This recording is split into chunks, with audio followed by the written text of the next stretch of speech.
My YouTube channel get well education. हो पाठ योजना संख्या 10, जिसमें आज का प्रकरण है महाजनपद की ओर। दोस्तों, इससे पहले मैंने साइंस और मैथ के 10 मार्क क्वेश्चन पेपर और साथ में बिग लेसन प्लान डिस्कस किया है, जिन्हें आप मेरी प्लेलिस्ट में जाकर देख सकते हैं। तो चलिए दोस्तों, आज का वीडियो स्टार्ट करते हैं। सबसे पहले हम डालते हैं पाठ योजना संख्या 10, जिसमें फिर डेट, फिर प्रशिक्षण विद्यालय का नाम, फिर विषय सामाजिक विज्ञान, उप विषय इतिहास, प्रकरण महाजनपद की ओर, क्लास 6, फिर अवधि 35 मिनट, फिर आता है सामान्य उद्देश्य, जिसमें से है 5 से 6 पॉइंट।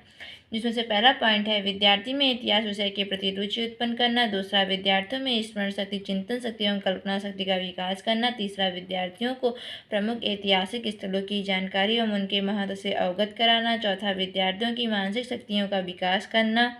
पांचवा, विद्यार्थियों में विश्व बंधुत्व की भावना का विकास करना। छठा, विद्यार्थियों को विश्व की प्रमुख समस्याओं से अवगत कराना।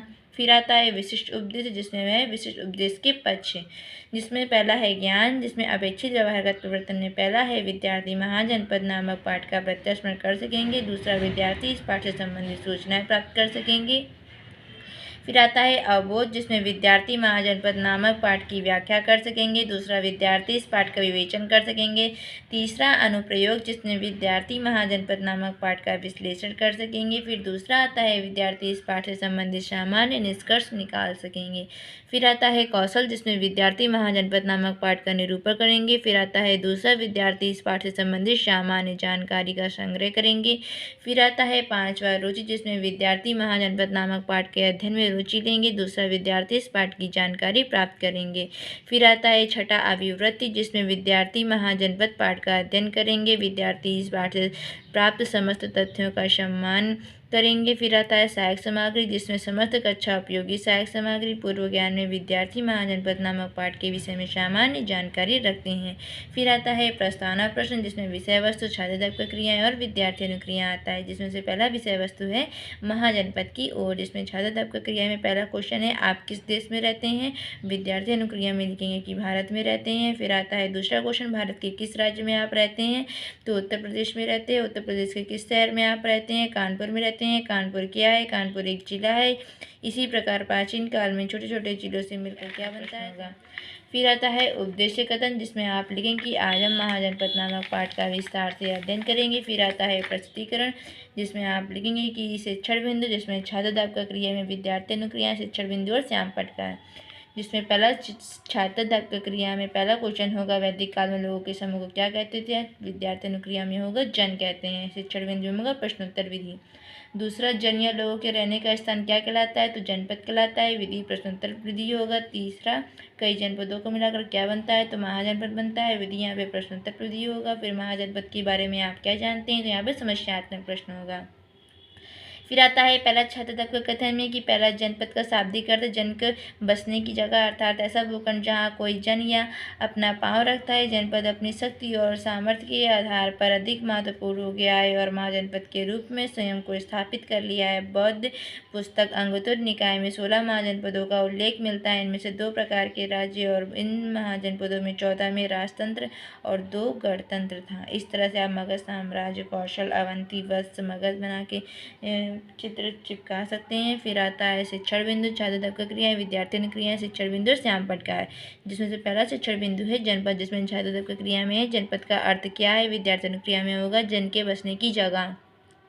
फिर आता है शिक्षण बिंदु में प्रश्नोत्तर विधि, श्याम पटकार में जनपद का अर्थ जन के बसने की स्थान होगा। फिर आता है दूसरा क्वेश्चन, बौद्ध पुस्तक अंगुत्तर में कितने महाजनपदों का उल्लेख है, तो 16 है। विधि प्रश्नोत्तर प्रविधि है, इस जनपद में कितने प्रकार के राज्य थे, तो 2 प्रकार के थे, पहला राजतंत्र, दूसरा गणतंत्र। विधि प्रश्नोत्तर प्रविधि है। मगध साम्राज्य के बारे में आप क्या जानते हैं, तो यहाँ पे समस्यात्मक प्रश्न होगा। फिर दूसरा आता है छात्रदत्त का कथन में कि छोटे छोटे राज्यों में एकता का अभाव था। एक राज्य दूसरे राज्य से अधिक शक्तिशाली बनना चाहता था। बड़े राज्य छोटे राज्यों को हड़पते चले गए। वे अपना राज्य क्षेत्र व प्रभाव बढ़ाने के लिए कई तरीके अपनाते थे। दूसरे राज्यों से मित्रता करना, शादी से रिश्ते बनाना, संधि करना या सीधे आक्रमण करना। इस प्रकार एक राज्य दूसरे राज्य में मिलते चले गए। अंत में मगध सबसे शक्तिशाली राज्य इसके आगे आता है शिक्षण बिंदु, जिसमें छात्रदत्त प्रक्रिया, विद्यार्थी अनुक्रिया, शिक्षण बिंदु और श्याम पटकार आता है, जिसमें से पहला मगध राज्य है। राज्यों में किस चीज़ का अभाव था, तो एकता का था। विधि प्रश्नोत्तर प्रविधि था। मगध के 3 राजवंश हुए, जिसमें पहला है हर्यक, दूसरा शशनाग और तीसरा नंद वंश। जिसमें से दूसरा क्वेश्चन होगा राज्य अपना क्षेत्र और प्रभाव बढ़ाने के लिए क्या तरीके अपनाते हैं, तो दूसरे राज्यों से मित्रता शादी के रिश्ते बनाना, प्रश्नोत्तर विधि होगा यहाँ पे। तीसरा होगा मगध के 3 राजवंशों के शासन का नाम बताओ, जिसमें समस्यात्मक प्रश्न होगा। तो इसमें तीसरा छद्म का कथन आता है, जिसमें अफ्रीकी की छठी समाप्ति ईसा पूर्व से नंदों के साम्राज्य की स्थापना तक मगध में 3 राजवंशों का शासन हुआ था, हर्य, शशुनाग और नंदवंश। इनका शासनकाल लगभग 200 वर्षों तक हुआ था। घनानंद नंदवंश का अंतिम शासक था, जिसके शासनकाल में सिकंदर का भारत पर आक्रमण हुआ था। फिर आता है बौद्ध प्रश्न, जिसमें पहला है मगध के 3 राजवंशों के नाम बताइए। हर्य, शशुनाग और नंदवंश। सबसे शक्तिशाली साम्राज्य कौन सा था? तो मगध साम्राज्य था। नंदवंश का अंतिम शासक कौन था? तो घनानंद था। श्याम पटकार में होगा डेट, क्लास विषय प्रकरण, क्लास अवधि। फिर उसके बाद में इसके तीनों टाइप्स होंगे। फिर आता है निरीक्षण कार्य, जिसमें छात्र अध्यापक विद्यार्थियों से श्याम पट पर लिखे कार्य को उत्तर पुस्तिका में उतारने का कहेंगी और समझाएंगी। फिर आता है मूल्यांकन प्रश्न, जिसमें से आएगा पहला कि महाजनपद कैसे बना। तो 16 महाजनपदों से प्रमुख 4 महाजनपदों के नाम लिखिए। फिर तीसरा, जनपद का शाब्दिक अर्थ क्या है। गृह कार्य में वर्तमान में उत्तर प्रदेश में कुल कितने जनपद हैं और सूची बनाइए।